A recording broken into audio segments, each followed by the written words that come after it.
Doctor Shyama Prasad Mukherjee अमर रहे, अमर रहे, अमर रहे। डॉक्टर श्यामा प्रसाद मुखर्जी अमर रहे, अमर रहे, अमर रहे।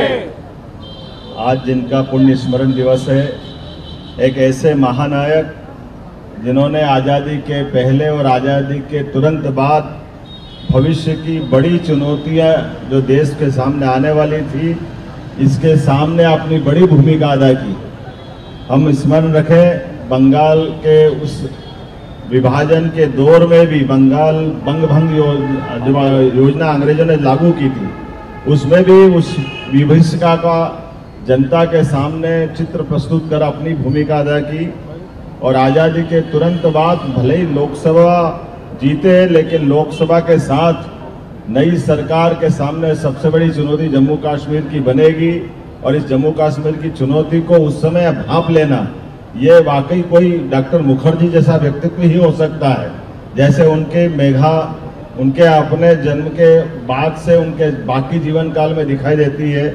33 साल की छोटी सी आयु में कलकत्ता विश्वविद्यालय के कुलपति और बाद में मंत्री होने के बाद भी तुरंत मंत्री पद से इस्तीफा देकर के एक बड़े विषय को लेकर के जनता के सामने जाना।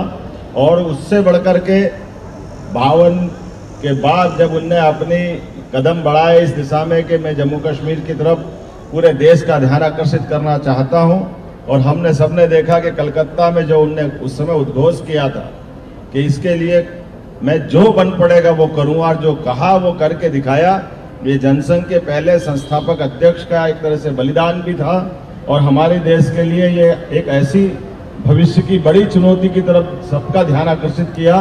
काल के प्रवाह में जो डॉक्टर मुखर्जी ने जो विषय सबके सामने रखा था, मैं अध्यक्ष जी और पूरे मंच के साथ इस बात के लिए जरूर रेखांकित करना चाहूँगा। हम सब जानते हैं कि बलिदान दिवस के अवसर पर डॉक्टर मुखर्जी ने और बाद में पंडित दीनदयाल उपाध्याय ने इस देश में 2 ऐसे असमयी मृत्युआं हुई जिनको मर्डर करके पुलिस केस में दर्ज किया गया, लेकिन इसके संबंध में आज भी ये तथ्य सामने नहीं लाया गया कि वो कौन कौन इसमें जवाबदार है, और इस बात को दबाने का प्रयास किया गया। लेकिन मैं आज इस अवसर पर हमारे अपने यशस्वी प्रधानमंत्री को धन्यवाद देना चाहूँगा, जिनकी अपनी सरकार में इस जम्मू कश्मीर की धारा 370 जिसके माध्यम से देश ने अभी तक की सबसे बहुत बड़ी विभीषिका सहन की है। 40,000 से ज़्यादा निरपराध लोग जिसमें मारे गए। ऐसे उस 1951-52 में जो मुद्दा बताया गया था, उस धारा 370 के कलंक को धोने का काम यशस्वी प्रधानमंत्री ने किया है। हम अपनी इस भूमिका को भी स्मरण रखेंगे। डॉक्टर मुखर्जी के प्रति सच्चे अर्थों में ये हमारी श्रद्धांजलि भी हुई है। लेकिन ऐसे विषय, जिन विषयों को भविष्य में देश को कोई बड़ी कीमत चुकाना पड़ती है, भारतीय जनता पार्टी और पूर्ववर्ती जनसंघ के समय से भाजपा सदैव ये भूमिका अदा करती आई है।